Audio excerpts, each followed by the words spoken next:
Assalamualaikum warahmatullahi wabarakatuh. Alhamdulillahi rabbil alamin. Asyhadu an la ilaha illallah wa asyhadu anna Muhammadar Rasulullah. Allahumma shalli wa sallim ala sayyidina Muhammad wa ala ali sayyidina Muhammad. Rabbi shrah li sadri wa yassir li amri wa hlul 'uqdatam min lisani yafqahu qawli. Rabbi zidni ilma warzuqni fahma, amin ya rabbal alamin. Amma ba'du. Jamaah hidupiyah rahimakumullah. Alhamdulillahirabbil alamin. Pada malam ke-6 ini kita bisa bertemu kembali. Tentunya adalah pembahasan fasolatan kitab dari Ibu Hajah Nyai Sintok Nabilah, Pondok Pesantren Al-Hidayat Kedung Lumpang. Semoga bisa bermanfaat. Kemarin kita sudah membahas contoh-contoh najis. Sekarang kita masuk ke bagian selanjutnya, yaitu pembagian najis. Sebelumnya mari kita mulai dengan membaca bismillah. Bismillahirrahmanirrahim. Pembagian najis. Najis dibagi menjadi 3 bagian. Nomor 1, najis mukhaffafah, yaitu najis yang ringan hukumnya. Najis mukhaffafah itu air kencingnya bayi laki-laki yang belum berumur 2 tahun dan belum makan dan minum selain susu ibunya. Nah, itu najis mukhaffafah. Dan kalau bayi perempuan tentunya sudah berbeda, karena di sini yang tertera adalah air kencingnya bayi laki-laki dan yang belum makan minum selain susu ibunya selama sebelum berumur 2 tahun. Caranya menyucikan najis mukhaffafah tadi yaitu cukup disiram air sekali saja, itu sudah kembali menjadi suci. Kemudian najis yang kedua yaitu najis mughalladzah atau najis yang berat hukumnya. Najisnya anjing, kemudian celeng, babi dan sejenisnya. Kemudian cara menyucikan najis ini, najis mughalladzah ini, yaitu dibasuh 7 kali, salah satunya disertai dengan debu ataupun tanah. Jadi kalau kita terkena najis mughalladzah, kita basuh mana yang kena najis tersebut, kemudian salah satunya kita menyertakan debu ataupun tanah sedikit saja, nggak usah banyak-banyak, nggak usah 1 truk ya. Kemudian nomor 3, najis mutawassithah atau najis yang sedengan seperti itu. Najis mutawassithah ini yaitu najis selain najis mukhaffafah dan juga najis mughalladzah, seperti semua perkara yang keluar dari ubul atau dubur manusia ataupun hewan, kecuali kemarin kita sudah bilang, kecuali mani, air mani. Kemudian arak, kemudian bangkai dan balung, juga rambutnya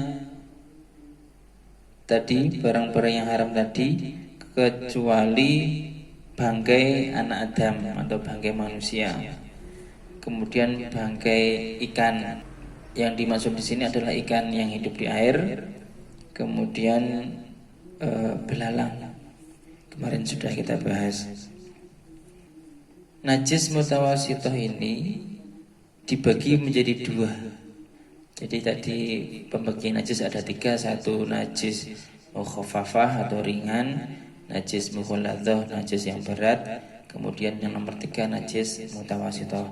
Lah najis mutawasitoh ini dibagi menjadi dua bagian lagi. Yang pertama yaitu najis ainiyah. Najis ainiyah itu adalah najis yang berwujud, bisa kita lihat dengan mata kita.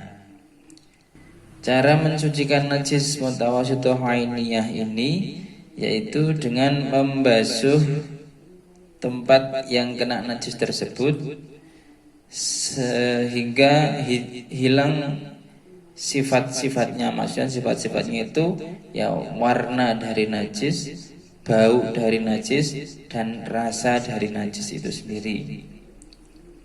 Kemudian jika rupa kemudian warnanya susah hilangnya, itu menjadi ma'fu.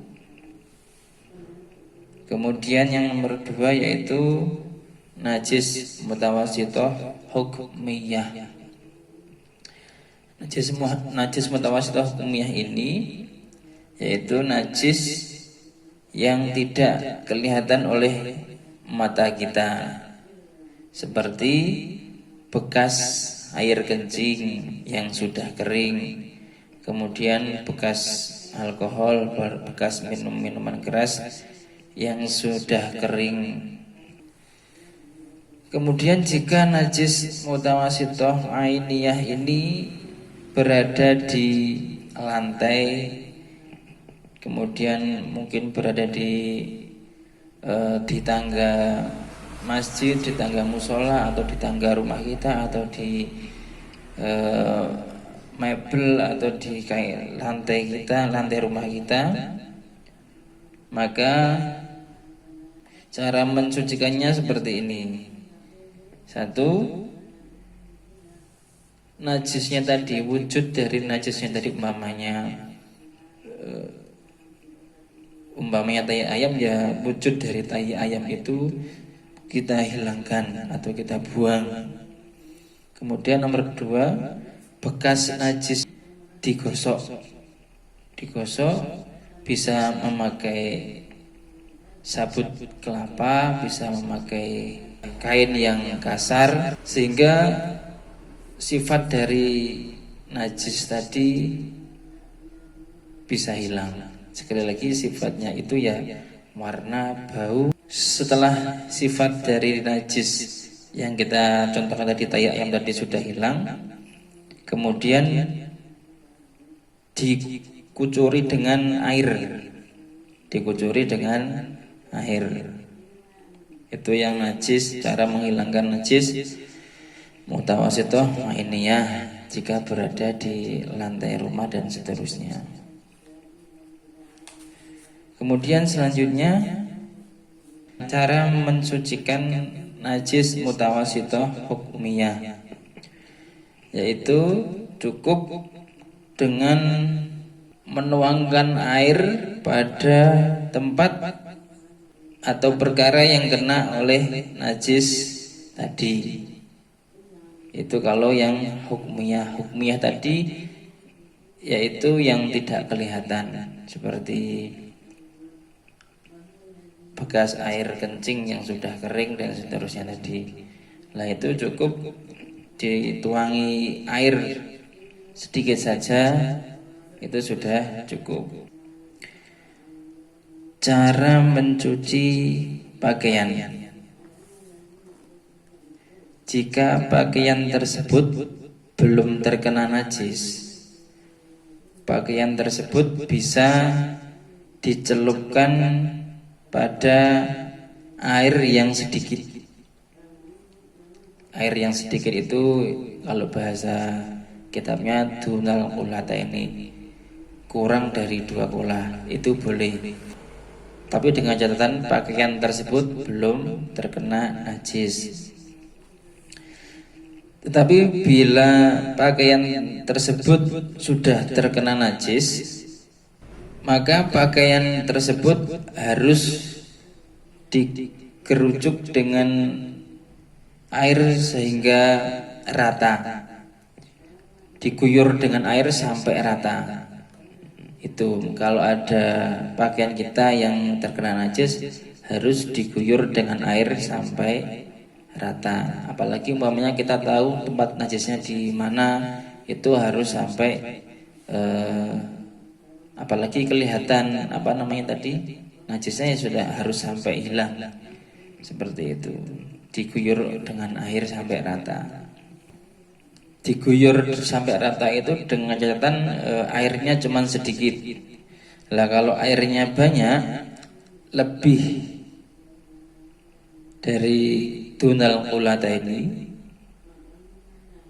maka bisa langsung dicelupkan. Baknya besar, kemudian atau kita punya empang dan seterusnya, lah kan airnya banyak tuh, atau di sungai itu bisa langsung dicelupkan, nggak masalah.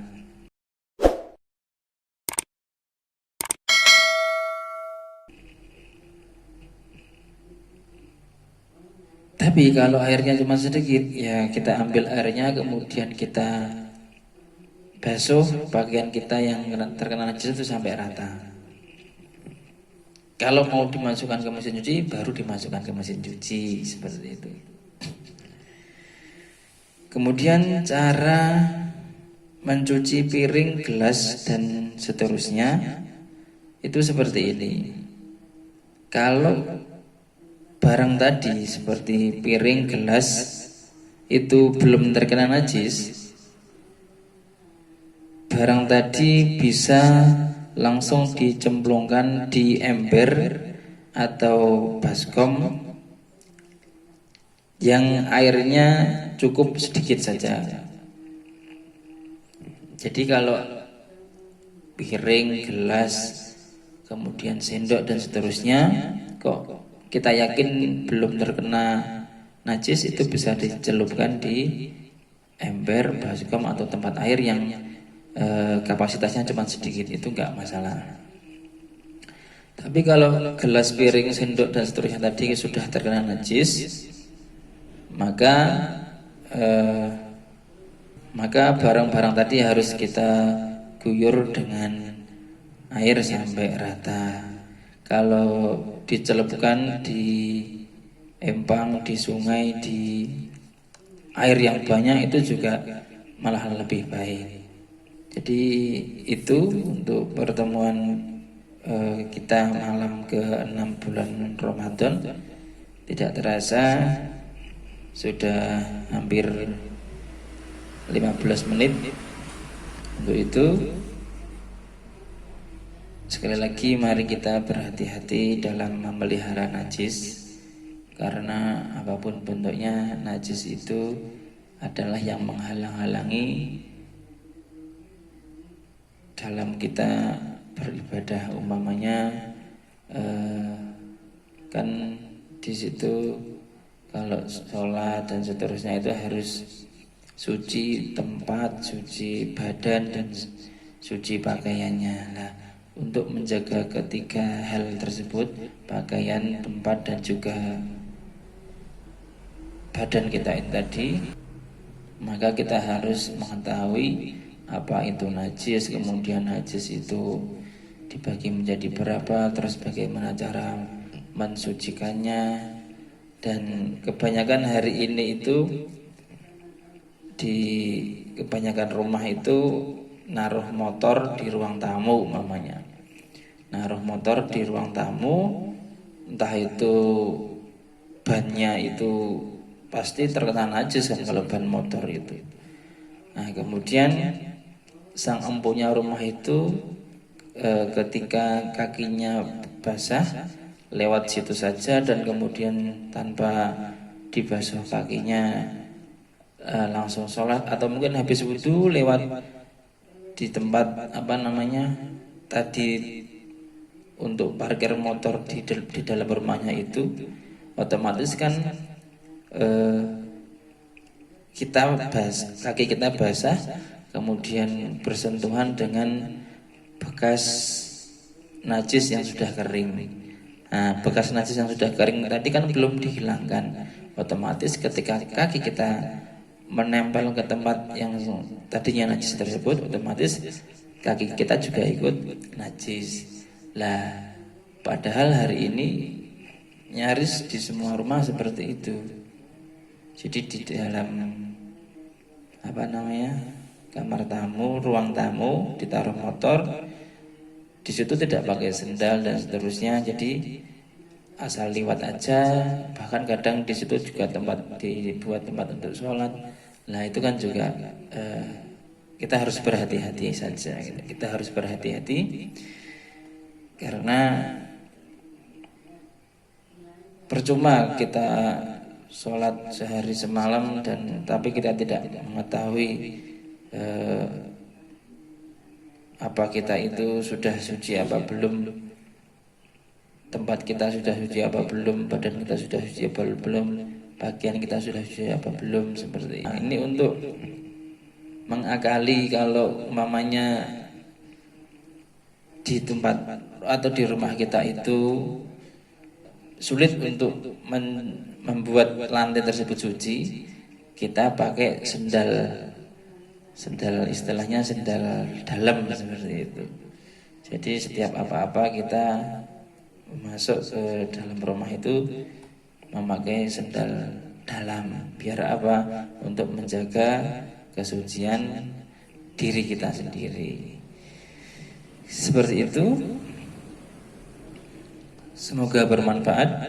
Mari kita akhiri dengan membaca tahmid. Alhamdulillahirabbil alamin. Untuk pertemuan yang besok malam, yaitu kita akan membahas tentang istinja atau cebok. Mudah-mudahan kita diberikan kesehatan, umur panjang dan seterusnya. Allahumma amin. Wal-afu minkum wallahul muwaffiq ila aqwamit thoriq. Wassalamualaikum warahmatullahi wabarakatuh.